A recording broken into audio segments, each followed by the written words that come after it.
Hello everyone, I hope आप अपने घरों में सब ठीक होंगे। और आज हम शुरू करने जा रहे हैं infrared absorption spectroscopy, which is very very important topic but easy one. So infrared spectroscopy पढ़ने से पहले आपने इंफ्रारेड रेडिएशंस के बारे में सुना होगा। गामा रेज के बारे में आप पढ़ते हो, एक्स रेज के बारे में पढ़ते हो, है ना। सो ये सब क्या है? ये इलेक्ट्रोमैग्नेटिक रेडिएशंस हैं जो कि एक फॉर्म ऑफ एनर्जी होती है। इलेक्ट्रोमैग्नेटिक रेडिएशंस क्या है? एक फॉर्म ऑफ एनर्जी होती है which travels with the speed of light which is 3 to 10⁸ meter per second. और ये जो रेडिएशंस होती हैं आपने पढ़ा होगा अपनी प्रीवियस क्लासेस में दैट ये electric and magnetic fields contain करते हैं। ठीक है, ये जो रेडिएशंस होती है electromagnetic radiations, they contain electric as well as magnetic field which are oscillating at right angles to each other as well as to the direction of propagation, right, of the wave।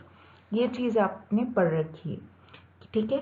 और आप क्या जानते हो electromagnetic radiation के बारे में कि dual character poses करते हैं, वेव की तरह भी बिहेव करते हैं, पार्टिकल की तरह भी बिहेव करते हैं।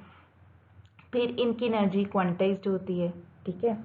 और हमने पढ़ा था कि एब्जॉर्प्शन या एमिशन, बेसिकली हम कहते हैं कि एब्जॉर्प्शन या एमिशन ऑफ रेडिएशन जो करते हैं वो क्वांटाइज्ड होती है। फिर एनर्जी जो इसके साथ एसोसिएटेड होती है that can be represented as E=H²। तो ये आपको बेसिक नॉलेज है। अब विजिबल रीजन में वो रेडिएशंस होंगी जिसमें हम देख सकते हैं। हम तो नेकेड आई से सिर्फ विजिबल लाइट को ही देख सकते हैं, जो विबग्योर है, जो यहाँ पे आपको ये बैंड नज़र आ रहा है ना, वॉयलेट, ब्लू कलर, ये ग्रीन, है ना, and red and yellow, orange, ये सब कलर्स जो आपको रेनबो कलर्स दिख रहे हैं जिसको हम विबग्योर कहते हैं, तो वो हमारे विजिबल रीजन में लाइक करते हैं। इट मीन्स विजिबल मतलब कि जो हमें चीज़ सामने है जिसको हम देख सकते हैं विद नेकेड आई। बट क्या आप गामा रेज को देख सकते हैं?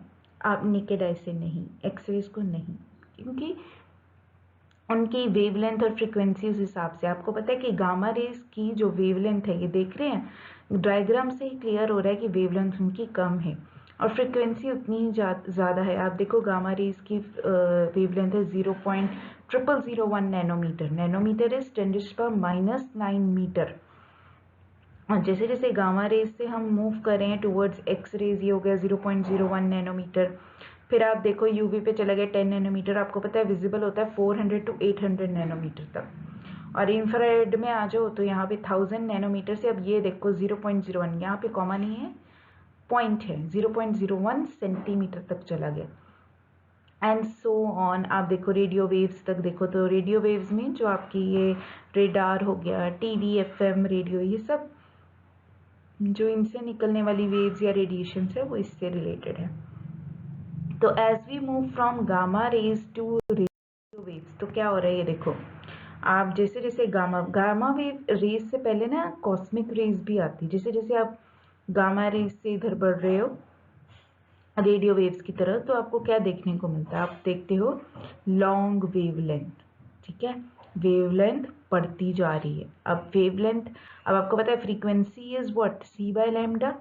तो लैम्डा बढ़ेगा, मतलब इन्वर्सली प्रोपोर्शनल है frequency as well as wavelength एक दूसरे के। तो जैसे जैसे वेवलेंथ बढ़ेगी फ्रीक्वेंसी कम होगी। मतलब गामा रेज की अगर वेवलेंथ कम है तो फ्रीक्वेंसी बहुत हाई होगी। तभी वो उनकी पेनिट्रेशन पावर की बात करें अगर अर्थ एटमोसफेयर में, तो वो फ्रीक्वेंसी ज़्यादा तो ज़्यादा पेनिट्रेट कर सकते हैं, बहुत अंदर तक, मतलब एटॉमिक न्यूक्लियाई तक ये जा सकते हैं। आपने कभी एटॉमिक न्यूक्लियस में रेडियो वेव्स निकलती देखी हैं? आपने न्यूक्लियर केमिस्ट्री पढ़ी तो उसमें जब अल्फा बीटा गामा डीके पढ़ते थे तो कभी आपने रेडियो वेव्स निकाली? नहीं, हमेशा गामा रेज निकलती हैं, ठीक है, या अल्फा रेज निकलती हैं या बीटा रेज निकलती हैं ना। तो वो जो गामा रेज निकलती हैं मतलब they deal with atomic nuclear, X ray atoms की तरफ। अब जब आप किसी का फ्रैक्चर होता है तो वो एक्सरेज करवाने जाता है कि ये टीवी की रेडिएशन से ही अपना एक्सरे देख लेता है? ऐसा तो नहीं होता ना। तो ये चीज़ है, फ़र्क है रेडिएशंस का। चलो ये सब बातें तो आपको बेसिक नॉलेज है, पता होंगी, ठीक है। नहीं पता तो थोड़ा बहुत इस वीडियो की तरह मैं कोशिश करूँगी कि आपको क्लियर हो जाए। बट हम यहाँ पे क्यों पढ़ रहे हैं? अरे फ़ायदा क्या है हमें इंफ्रारेड स्पेक्ट्रोस्कोपी क्यों पढ़े हम? फ़ायदा ये है कि हमें ये हेल्प करता है फंक्शनल ग्रुप स्ट्रक्चर स्टडी करने के लिए, जितने भी ऑर्गेनिक सब्सटेंसेस हैं। और एक कमाल की बात आपको बताती हूँ, डबल बॉन्ड जहाँ होता है वो फ़र्क नहीं पड़ता कि वो ऑर्गेनिक कंपाउंड है या इनऑर्गेनिक कंपाउंड है, जहाँ डबल बॉन्ड होता है वहाँ आपकी इंफ्रारेड रेडिएशंस एब्जॉर्प्शन होती है। So basically it concerns with absorption of radiation in the infrared region. It is probably the single most widely used method for investigating the structures of organic substance. कौन सा functional group present है, ठीक है, chemical substance है, उसमें कौन सा group लगा हुआ है, उसकी सॉलिड, लिक्विड या गैसियस फॉर्म में, तो वो पता करने के लिए हम यूज़ करते हैं इंफ्रारेड स्पेक्ट्रोस्कोपी। हमें पता होनी चाहिए। अब ये इंफ्रारेड स्पेक्ट्रोस्कोपी कैसे मेजर करते हैं? हम इंफ्रारेड स्पेक्ट्रोमीटर या स्पेक्ट्रोफोटोमीटर से। अब ये आपको साइड पे दो फिगर दिख रहे हैं ना, यहाँ पे देखो, ये कंप्यूटर पे जो आपको एक ग्राफ टाइप चीज़ दिख रही है, ये आपके एब्जॉर्प्शन बैंड्स दिखाए उसने ग्राफ की फॉर्म में कि इंफ्रारेड एब्जॉर्प्शन बैंड किस तरह से होता है। और ये जो आपको नीचे सेकेंड इमेज में एक डिवाइस दिख रहा है, ये हमारा स्पेक्ट्रोफोटोमीटर या स्पेक्ट्रोमीटर है इंफ्रारेड के लिए। अब यहाँ पे क्या है, फोरियर ट्रांसफॉर्मेशंस रहती हैं, जो मैथमेटिकल ऑपरेशंस होती हैं, ठीक है, जिसकी मदद से है हम पता कर सकते हैं कि कैसा ग्राफ आएगा। अभी आप आगे पढ़ोगे ग्राफ से आपको पता लगेगा कि हाँ, इस ग्राफ में कौन सा ग्रुप लगा है, सी डबल बॉन्ड ओ है, सिंगल बॉन्ड ओ है ना, कौन सा फंक्शनल ग्रुप लगा है, अल्कोहल लगा है, एल्डिहाइड, कीटो, केड़ा ग्रुप लगा है, कौन सा ग्रुप लगा है, वो आपको पता लगेगा। Anyhow, moving to the next part is कि इंफ्रारेड स्पेक्ट्रोस्कोपी काम कैसे करती है। ठीक है, इसमें क्या होता है कि जो इंफ्रारेड रेडिएशन होती है वो आपके मैटर के साथ, मैटर के ऊपर जब पड़ती है उसका इंटरेक्शन होता है, तो क्या होता है, या तो एब्जॉर्ब हो जाएगी, एब्जॉर्प्शन टेक्स प्लेस, या कुछ एमिशन हो सकती है। ये हमारे अंदाजे हैं, अब क्या होगा कैसे होगा वो आपको आगे पता लगेगा। मैं आपको बेसिक ये समझाना चाहती हूँ हम पढ़ क्यों रहे हैं। या फिर रिफ्लेक्शन हो जाएगी, ज़्यादा से ज़्यादा और क्या हो सकता है, ट्रांसमिशन हो सकती है, ये सब चीज़ें हम पढ़ेंगे। सो एब्जॉर्प्शन बैंड्स तो मैंने आपको बता दिया। अब आप पूछोगे ना मैम कि अगर आप ग्राफ प्लॉट करोगे, एब्जॉर्प्शन बैंड स्टडी करते हैं, तो वेवलेंथ और एब्जॉर्बेंस जो होगी तो उसमें ग्राफ किस यूनिट में प्लॉट करेंगे?